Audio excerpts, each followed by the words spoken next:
All right. Today I'm going to talk about my geometry unit plan for my pre-K 4 students. In this unit, they will be learning about shape names and positional words like over, under, above, below, beside, and being able to relate the names of shapes with positional words. So, what I've done so far is I have unpacked my standard. I started with 2 when I began the unit, and by the time I finished, I got it down to 1 because I found that helped me to really specify what I was wanting to do with my kids. Instead of having them sorting and doing all these other things with shapes, I limited it to the position words and using the names of shapes. My guess this would be a second unit in a series of units that we will be doing for pre-K geometry. Okay, the first question. How effective you would rate your initial planning of the unit? My initial plan overall I would say was fairly effective. Everything has a few kinks that need to be worked out of it. But by the end, the unit was still the basic same shape that it was in the beginning. So I would say my initial unit planning was fairly effective. I just got to add those nice details that really help round it out. Using rubrics, adding in more game-based learning, putting in multicultural ideas, using 21st century skills like creating and applying and responding. Next question.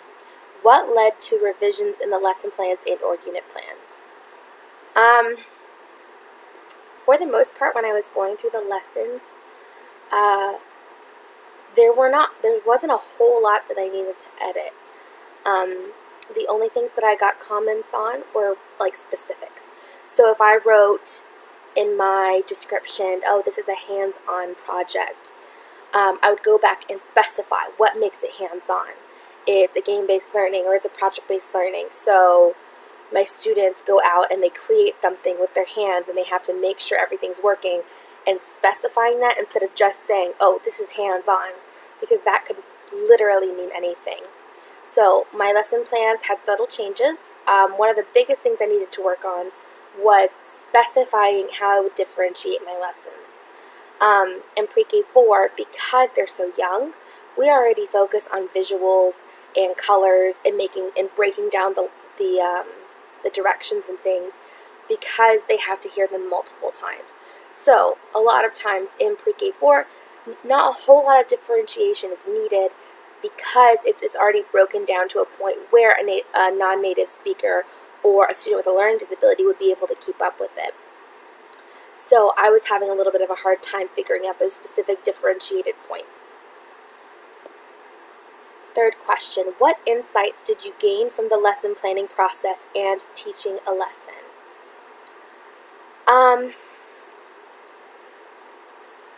I've done a lot of lesson planning. I do have a background in education in my bachelor's degree. So lesson planning for me, that was the easy part because I love the structure of a lesson. I love having the sequential order and the 1, 2, 3 steps that I have to do. It makes me feel more polished as a teacher when I have a lesson plan before I go into a lesson. If I go in and I wing it, I don't feel nearly as prepared. And when it's on paper, I can see the gaps. I can see the parts where I'm going to need to help out the students more, give them more time to work on things, that kind of thing. I did my lesson. I did not do my lesson with pre-K 4 students because my students had already finished their year, my pre-K. They leave early. They had their graduation ceremony and everything. So I did it with my first graders on the second to last day of school. I did Shapesicles. Now, I was expecting them to not be as excited as pre-K 4 students would be about creating popsicles with shapes all over them, but maybe it was the end of the year, maybe it was the idea of summer, but they really latched onto it. And getting to have that lesson plan with me when I did it really, really, really helped me out.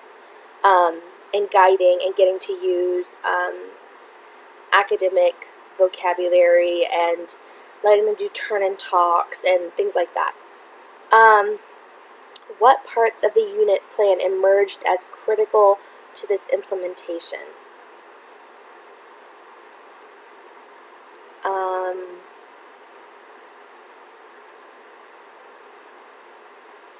What parts of the unit plan emerged as critical to its implementation? One of the most critical things is repetition. So while a lot of my lessons have overlap in what they're learning, so they wouldn't just be learning about the shapes, or they wouldn't just be learning about position words. They're using projects and they're using different resources from their minds to make this happen, instead of just doing this one thing, this one thing, this one thing. There has to be overlap, or their learning isn't as deep and they can't think on a higher level. So that was pretty critical for this unit. How did the planning process help you determine how you would know whether students are meeting the objectives, developing an understanding of the content, and attaining the expected skills? Predicted student engagement, skill attainment, and your plan is in assessing student understanding. Okay, to start my unit, I do have a pre-assessment. The pre-assessment is the simple questions I plan on using at the end to be able to decide if my students actually understand what's happening or not. Throughout the lessons, I will be taking anecdotal notes for each student because these are hands-on and these are projects. Along with the anecdotal notes, I will also have physical examples, writing samples, drawing samples of them as they're learning. So with the notes and the final projects, as well as the interview that I will be conducting at the end, I will have plenty of data to really figure out if my students have met the initial objectives that we needed to use. I have full intentions of using this. Unit in my upcoming year as a pre-K 4 teacher, because at this point I've worked really hard on it and it's gotten the feedback that it needs, and I'm able to really dig into this one specific standard that we've worked on. So that's something I'm very excited about. Okay, thank you so much.